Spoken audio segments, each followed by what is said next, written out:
right? To any question you want to discuss in our advisory group, and we'll do it. The first question one of the questions was, why is it so difficult to make friends? And I think for us in middle school, we know we're still learning what friendship looks like, and we're still modeling it, and we're still trying it. But one thing I do realize, we want to be with the fun people, the people that get the attention, the popular crowd, the pretty girls. I mean, I was no different. There was two Dianas and another girl, Erica, I think, and they had long, gorgeous hair, and they wore matching sweaters with their skirts. And I really tried hard to be their friends. And I knew in my heart that that trio was meant to be a trio and not a quadruple friendship, right? And I knew that, but I really wanted to be seen with them. There's an inner voice in you, even as young as elementary school, that you know, if you're feeling like I'm giving more in a friendship, I'm not giving exactly what I put into it, or I'm laughing at jokes that aren't so funny, or something rubs me the wrong way when they're talking about somebody and I know that's not the way that jives with my spirit or the way I behave. But you start doing things because you want to fit in. So, or you don't want them to turn on you. So when you start making these little sacrifices in a friendship, that's not the right sacrifices, you know, those not the friend groups that you should be with. And sometimes we even go so far as we take stuff like Genesis. We take a little abuse from our own friends for the sake of friendship, because they have what we want. So I think knowing that who you are and what you stand for, even in sixth grade, you do know who you are. You do know who you stand for, because you are starting to formulate who you are as a person and what you will take and won't take. And that comes into our friendships. I bring up my daughter.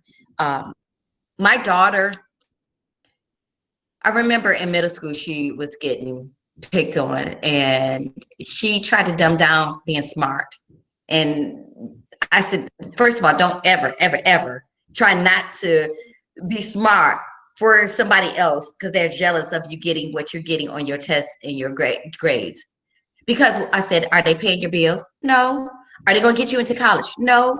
Are they making sure you got food on your table or feeding you? No. So why do you care for what they say if they're not giving you anything for your survival? And in high school, she was taking abuse for some friends. She had a friend group, only 4, but she was taking some kind of abuse where some things were said that she didn't appreciate. Finally, she kept telling them, don't say that. When you do that, this is how I feel. So I appreciate if you just stop that. She said it several times. Finally, she had her last straw. And this was her senior year. She cut off the friend group.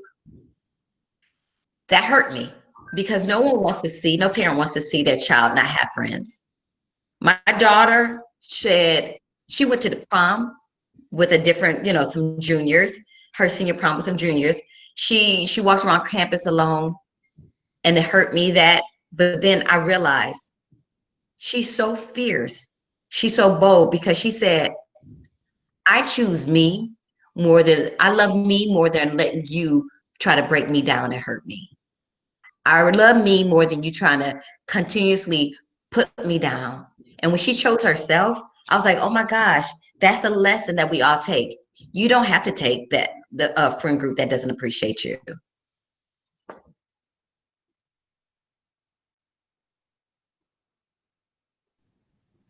Love that question, Miss Alicia. Our next question, I had a few like this, so I'm gonna kind of lump them together and put them together. We do know that National Novel Writing Month is coming up in November, and we have lots of young writers in here. And I could probably go on for a long time, Alicia, and tell you about their stories they write, the things that they do, and it's just wonderful, amazing. So a couple of writing-based questions. One from Taylin, or Tay. How do you come up with writing ideas? And then the second question would be, what is your like schedule for writing? Like, how do we get into that groove where we make time for writing? And like, so maybe like, what advice would you give our young writers in the Google Meet right now? I come up with ideas. I'm gonna tell you one trick. And my art teacher, the teacher I work with in art says the same thing. Once you start doing it, then your creative mind is in a zone, and it's always going to generate more. So he paints and he draws, and I'm thinking, gosh, this guy has a painting almost every other week. And he says, once you do it so much, it's like a muscle. It just starts coming. Though you have no fear of it, right? I'm not there yet because I only have one book. But what I do realize, the more that I start writing, the more that I have ideas. I even keep a little book of ideas. I daydream about it, right? I can read a story. I can read someone's book and think, oh my gosh, I wonder what if. So never shutting your brain down. I could watch Hamilton, any Hamilton fans out there. I could watch it and think, oh my gosh, you know, what if this was told from this voice, a different person? And what would that look like? Or if I put it in a different year? So the more you start thinking, the more you start questioning, the more ideas come. The ideas may not even come as a full-fledged book. I'm gonna tell you that right now. It may come with one little seedling, one little tiny idea, one little scene, or one character. Genesis came as a character. I just heard her voice, her sassy voice, and the trouble that she got in, that grew as I started to write it. Now, how do I write? I work a full-time job. Yes, you go to school full-time. When I get home from school and all my work is done, I take a moment to just not do anything. I just have to let my mind just let it go, because we're digesting. Well, Sally said this on the playground and during recess, and we're still thinking about this. And why did Miss Lansky still give me all this homework? Oh my gosh, we got to let that go, because you can't write with all those thoughts in your head. So I just let it go. Give me a good 30, 40 minutes and let it go, even if I have to shut my eyes. And then I cut on my computer and write. But I also tell you this, when I write on a computer, I keep my notebooks. I keep notebooks all around, and I sketch out the ideas. If I don't even know, like, start a paragraph, I'll start doing a mind map. I may put my character in the middle and the other characters around it, or the setting, and start thinking, oh, this is a bad character. She's an antagonist. What does she like? What is it she does? What won't she like? And I start growing from there. So writing is not just putting the words on the page and just getting out the story. It's thinking about the story deeper, thinking about the setting, reading and researching. At my bed table, when I'm trying to let go of things, and if I just can't get my bottom in the chair, I'm reading a book and I'm taking notes. I'm reading the book now for the story, and I'm wondering, how did he get that ghost to tell the story? Like, how did he get the ghost to tell the story? That's amazing. So you're always looking at it and examining how to write a story, how to tell a story. Hold on, you're on mute. There we go. Thank you. Yes. Go ahead, Miss Milan. Okay, so my next question is going to be a deep one. I'll just throw that out there. Okay, so in schools, we talk so much about how to deal with a bully, how to identify a bully, how to stop bullying. But in the book, and also in real life, sometimes it's the people closest to you, like your mom, your dad, your grandma, who have the sharpest words. So what do you think someone should say to a family member? What should they do when it's their family and the people closest to them who are putting them down? That is a tough question, because every situation, every family is different. If I would, my family, my brother was my bully, and he fought me. He fought me relentlessly with both hands and words. And my mom, the advice that my parents gave me was, hit him one good time, he'll leave you alone. I hit him over and over. He did not leave me alone. He just got stronger. That was not good advice. That was not good advice to manage how to deal with that conflict, or deal with how he was doing, how he was dealing with it. even though I told them. So even speaking up to say, hey, this bothers me, it didn't work. And I think really every situation is so different. I had a young lady who came to me at a conference, and she said that it came from her mom, right? And it hit me because I remember being hard on my daughter, and I didn't think it was bullying. It was just me wanting the best for her. And I had to tell her it woke me up. It woke me up because I had to tell the girl what I told my daughter.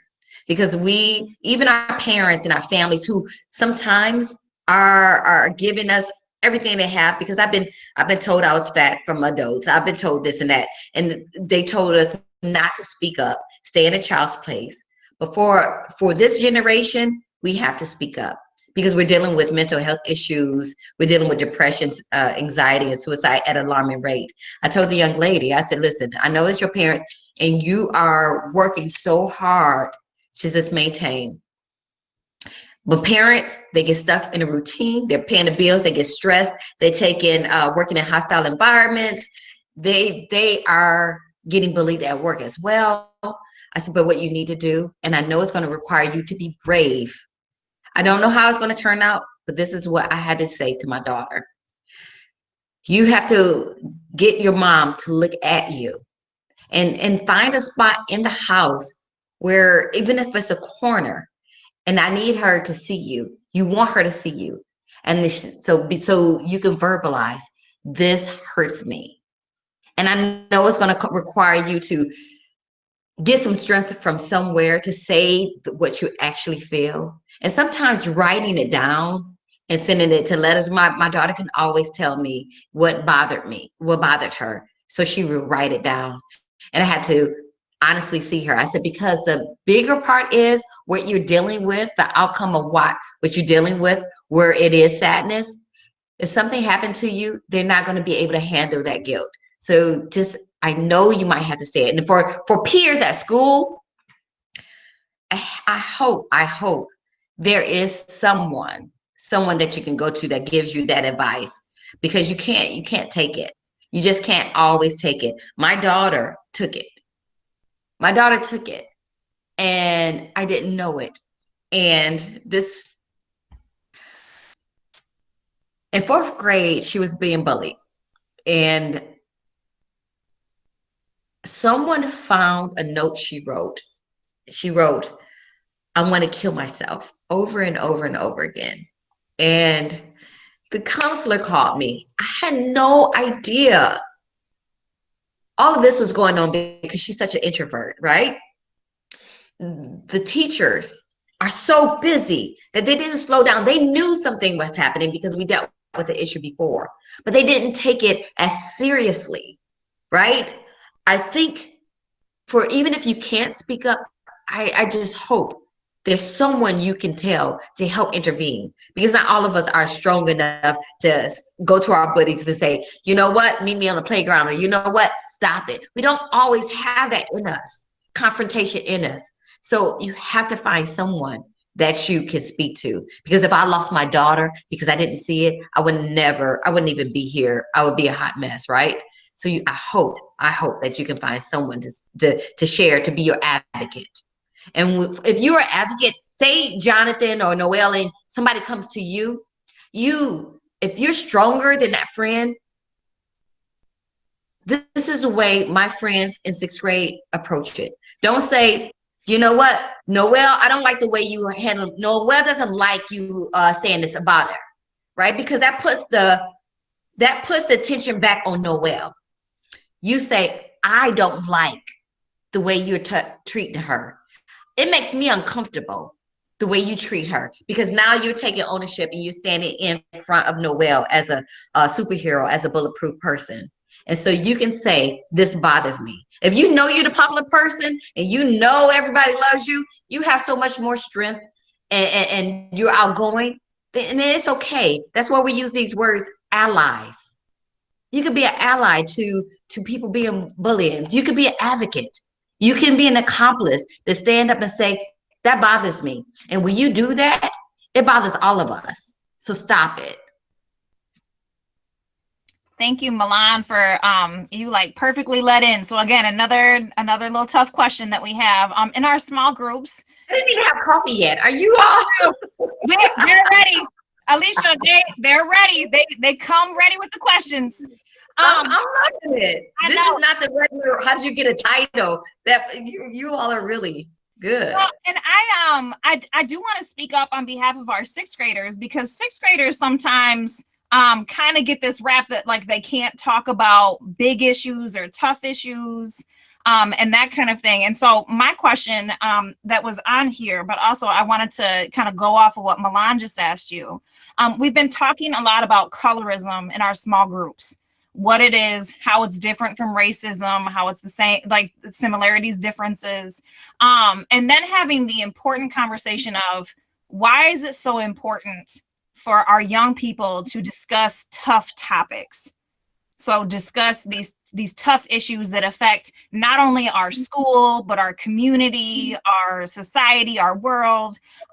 So what advice would you give our young people in our chat for having important conversations that are not always easy? What advice would you give? I see a lot of frozen people, so I'm not sure if the video's being on and making people get frozen or not. So why, if you are having these tough conversations, one, I applaud you. Let me let you know, adults always think they know what's better because we live life, right? And most adults that I know, especially I'm a teacher, and they say, our kids aren't ready for this. They can't handle this. And we want to put them in a safe cocoon and we want to protect you. And they want to say, we can't teach about this topic, or we can't let them read this book because they can't handle it. What we're really saying when you hear that is saying adults are uncomfortable. They're uncomfortable to even have this conversation, or they're uncomfortable themselves with that topic. So if you're handling colorism, internalized racism, I applaud you because you're doing something that adults can't even do.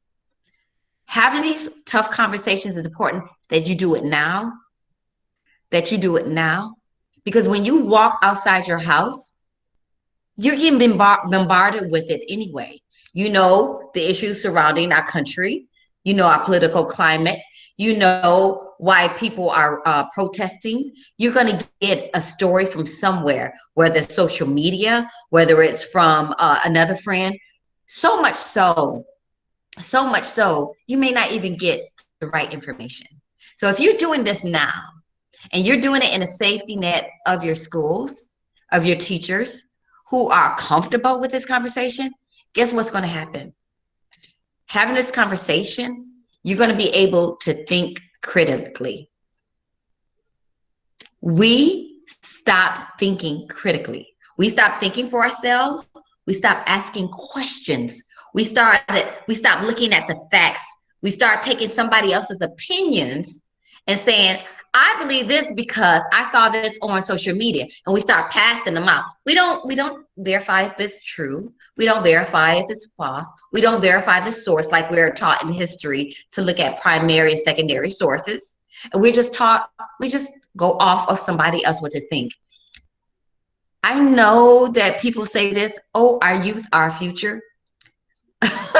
And it is so true, because one day you are going to be the ones running for Congress. You are going to be the ones CEOs or banks and deciding who gets to have mortgages and who gets to live where, or who gets hired as an engineer. You're going to have to make these decisions, and you're going to have the tools to think about it and know the facts.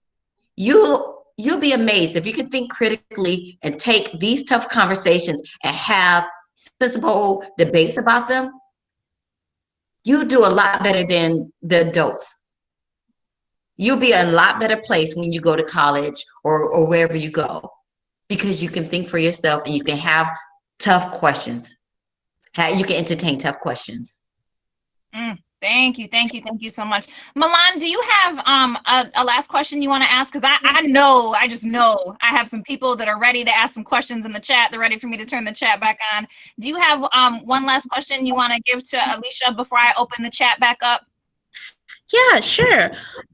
Okay, so my last question this morning is going to be, when you're feeling down or not confident, what do you do to lift yourself up? I feel down, not confident. Emotionally, we all are feeling, I don't know if you all felt it during quarantine. I felt it so much because we're dealing with mental health issues and being with just my daughter with her depression and anxiety. And I feel like I have it too. There's certain things. Let me tell you one thing I do. I don't care who is around me. I don't care if I'm by myself, but I dance. I am a dancer. Music does that for me.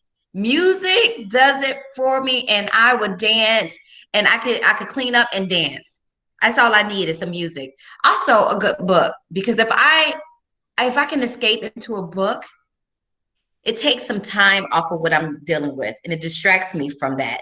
And that gives me a different perception of what that character is going, whether I get hope, escapism, or fantasy to a magical world. It gives me a moment to take a step back, and then I can come back to myself with a different feeling.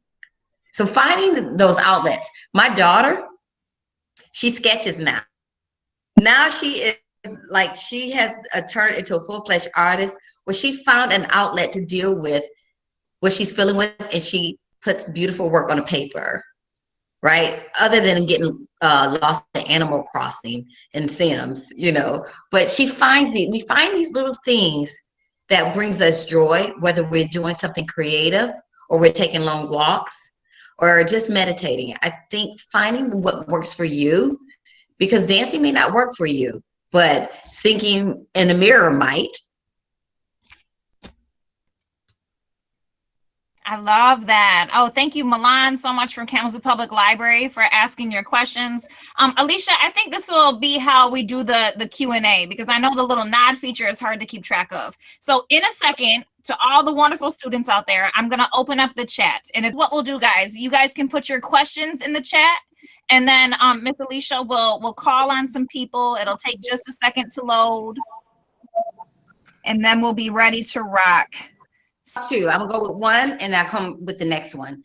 My favorite. I don't have a favorite character in Genesis. If that was, I just say, who is your favorite character?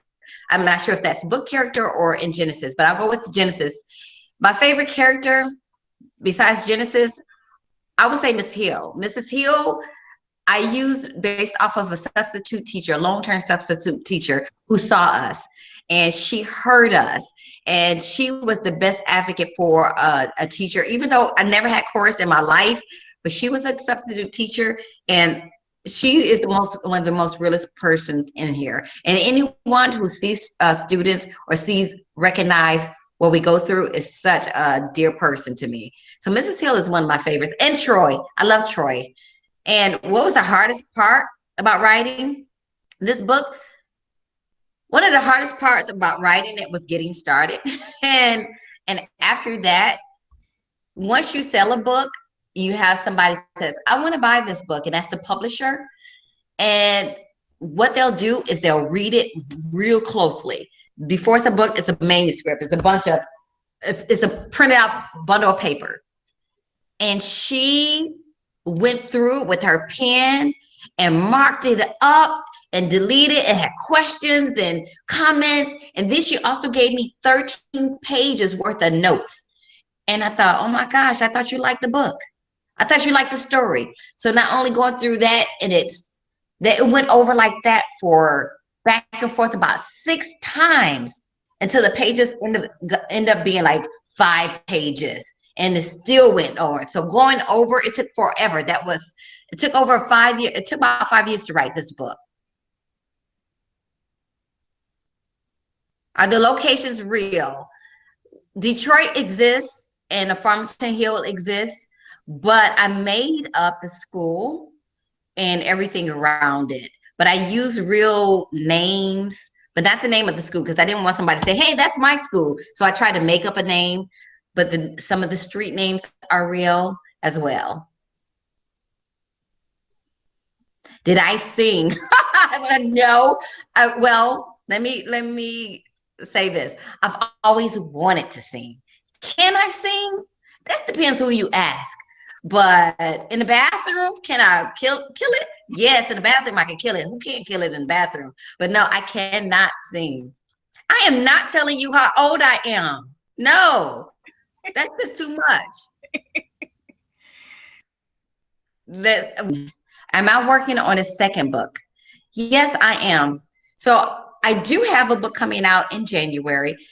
Picture book biographies. I don't know if you know of Zora Neale Hurston. She is an anthropologist. She is a writer. She lived during the Harlem Renaissance. And she has a book made into a movie called Their Eyes Were Watching God, something you probably read in high school. There's a book coming out about her in January, and then July, a picture book biography about Shirley Chisholm. And I am now working on my follow-up story, which is not Genesis. I needed to give space to Genesis because people feel so close to her. And my fear is if I write another Genesis, I don't want people to say, well, it's not like the first one, because everyone has these expectations built up on what should happen. And they're so close to it that I feel like, well, let me put a pause on it for a minute.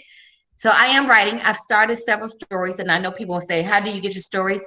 I started several and I didn't commit. I get to a hard part and I'm like, no, I just can't go on. But now I have forced myself to move on. I don't go back and read it. That was tripping me up. Stopping, going back to read it and edit as I wrote. It's the worst thing. Just push it through. Just push it. Don't care how sloppy it is, even if it doesn't make sense. I can't even use my first draft of the story I'm working on, but it's given me the freedom to say, you know what, you did it. So now let's write the second book. So I am working on it. It is a middle grade right now. It is middle grade. My favorite song to dance to? Well, I have so many. I used to teach hip hop dance. So I love hip hop. So it's not, I mean, I'm always love to dance to Beyonce and Rihanna. So that's a given. But hip hop, it depends on the beat. It has to have the beat to it where I can just flow with it. I love Latin. I love world music. I love Afro beats. It doesn't even matter. I don't have a favorite. As long as I can move, I'm going to move. Let's see. Do you think Genesis changed the most? Something like that. I can't. But do I think, if I got it right, Genesis, any character that you have has to change, has to have a transformation. And for me, writing this story, I guess I never knew how to write a book. And since I started this, I knew that I wanted each character to have a transformation. So I'm not sure if your teachers talk about your character arc. Genesis was so flawed that she had to have some kind of, after that conflict happening, you can't go through what she went through and be the same. So Genesis definitely had to make a change. I knew at the ending, would they live happily ever after? My thought was, does life end happily ever after? Nothing ever happens happily ever after. So I needed to be true. Dad even has to make a character arc. Sophia has to be a character arc. So I think Genesis changed the most, and I think her mom changed the second most. Oh, Miss Hampton, if you see something that I'm not catching, feel free. It's going so far. And maybe let's do a couple more, and then we'll wrap up, Miss Alicia. Okay. Yeah, Jacob. Okay, that's Jacob. I got the name Genesis because I was a teaching artist, and a teaching artist is an artist who goes in and teaches a residency. So I would stay at a school for 2 weeks and teach art and drama and music. So I was at a school and I was looking at the names in the hallway, and I saw the name Genesis, and I thought, as a first name? Wow, I had never seen that before. And it stuck with me. And so when I started writing this, that was the name that came to me. So I usually I'm in school and there's something, character names are hard for me, but it just fit for this character.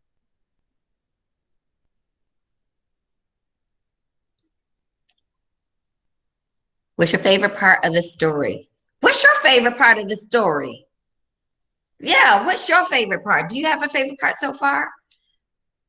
My favorite part, it's like my whole life is in there. Just I worked hard on every part. So I think every part is my favorite.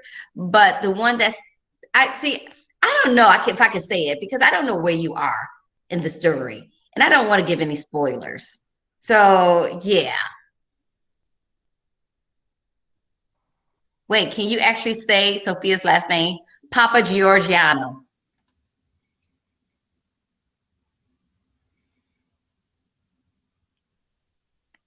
And like I said earlier, it took me 5 years to get the book done. To publish it or writing it is different. When I graduated grad school in 2013, I didn't have it finished. But when a year to my 1 year anniversary after being out, I said, finish the story. So I finished the story. Was it good? Probably not. And that summer, I went back to my graduate program and I spoke to an advisor. One of the teachers said, I want to read your book. Now, she was a well sought off fantasy author. Everybody wanted to work with her, but she saw me. She said, I want to read your story. And I thought, oh my gosh, she wanted to read my story? My story? So I went home. I told my friend who was the lead teacher in my kindergarten class, Maria. I said, oh my gosh, and Ursula wants to read my story. And I gotta revise it. And I can't keep her waiting, but I work good under deadlines. So Maria said, I'll give you a deadline. She gave me November 23rd, and she said, we'll celebrate with cake. And I was like, cake? I love cake. So I got to work. I started revising it because I wanted cake, although I can buy cake on my own. But we're going to celebrate with cake. I got it to the teacher at that November. She gave me advice on it and said, do this, this, and this, and get it done by January 5th. January 5th, I did this, this, and this, revised it, and sent it back to her. She said, now you can start sending it out to agents.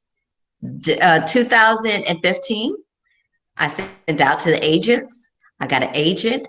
And in May, I got a book deal. And you saw that it just came out in 2019. So it took a long time. I started in 2013.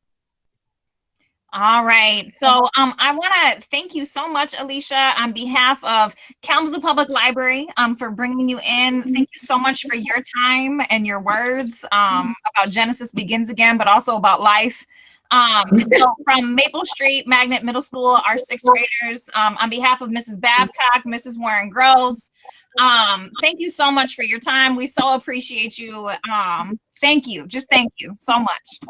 Oh, thank you. And I'll see you all later on IG. So thank you. Yes. Bye, everyone. Have a wonderful day.